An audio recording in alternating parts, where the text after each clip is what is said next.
Hi guys. So today I'm going to be really getting real with you guys about breakups. Um so just recently I had one of my exes reach out to me because the men never go away. They just always try to swing back around. Mind you, I had blocked his old numbers, so this is about the fourth or the fifth number that he's reached out to me on. Because I have no problem with blocking people. I just don't care to really keep them around. And I'll tell you why. I don't really feel like something that did not work out with somebody in my past belongs in my future. I don't feel like they deserve to be a part of my future, my growth, or anything that I'm doing in my future. I also don't feel like they deserve to be telling people or have the opportunity to really say that they are still a part of my life in some way. And that's exactly how I feel about it. That's why I have no problem with breakups or anything like that, because I'm always growing and I'm always moving up no matter what. And those people it's always their loss. It's always their loss, because if it wasn't, then they wouldn't be reaching out to me again. So I don't really even if I left them alone, which is usually the case. So I don't really see a reason to keep in contact with exes or keep them around, because I don't know. Some people say it's for connections or to be friends or something like that, and that's totally cool. That's totally cool. I don't really care. But yeah, I don't do it because I don't feel like those people really deserve to be a part of my life and a part of my ascension and success. I don't really think they deserve an opportunity like that. For me, they are just after I'm done with them, they are a part of my legacy. They are a part of what, like, they're like, it's like looking at pictures from a trip, like a long trip that I took away from myself and came back and was like, oh, look at all these beautiful pictures I have. That's what I treat the gifts as too. I just don't feel like I don't need to keep anybody around. I always do better, and I don't know, I'm always glowing up. But this is what I mean when I say that people don't think of themselves as divine and don't center themselves, because I can't always be going up if I'm not always focused on myself.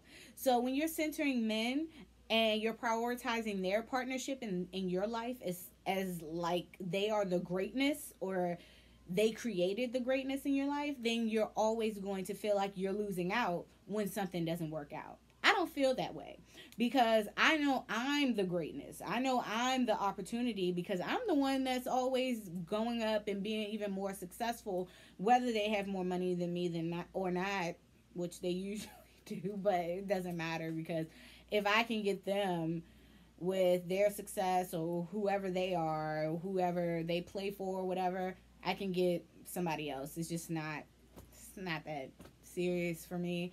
I will never honor and value a man like he's God and give him the opportunity to have me down and out like he was the best thing that ever happened to me in my life. I don't believe in that type of worship, man worship, and I believe that's an issue of man worship, and not prioritizing the self, and also having not understanding your own divinity, because I know that I'm special and I know that I'm divine, so nobody can come in and take that away from me. Nobody. It doesn't matter how much money they have. So letting them go is not an issue for me, because I know I created my own greatness. They were there for a part of the ride, but now they got to get the fuck out the car. Okay, while I continue on to be greater. I don't really, yeah, I don't really keep men around. This is what I need more women to start thinking about themselves, instead of using your ego to tell yourself that somebody is basically too intimidated to take you out. Why don't you use your ego as a reason for why you shouldn't accept that? Why don't you use your ego as a reason for why you shouldn't be mourning over an individual because it didn't work out with them? Why don't you use that confidence and that narcissism and that ego to flip that around and set new boundaries for yourself and set new goals for yourself and set a new standard for everybody who comes into your life that says, look, either you want to do this or you can't be a part of my life. You know, and once you stop doing that, you're not allowed around here. You're not even allowed to contact me. Okay?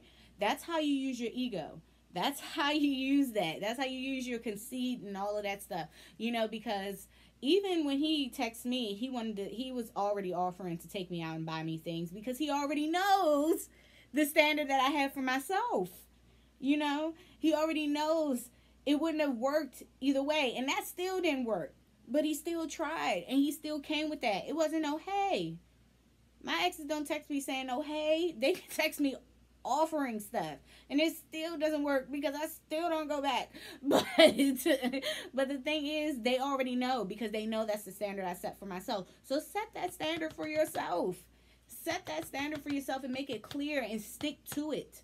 Instead of using your ego to convince yourself of accepting things that's not right for you because you believe that you're so intimidating, you're such a healer, you're such an empath, or this is what your life's purpose was.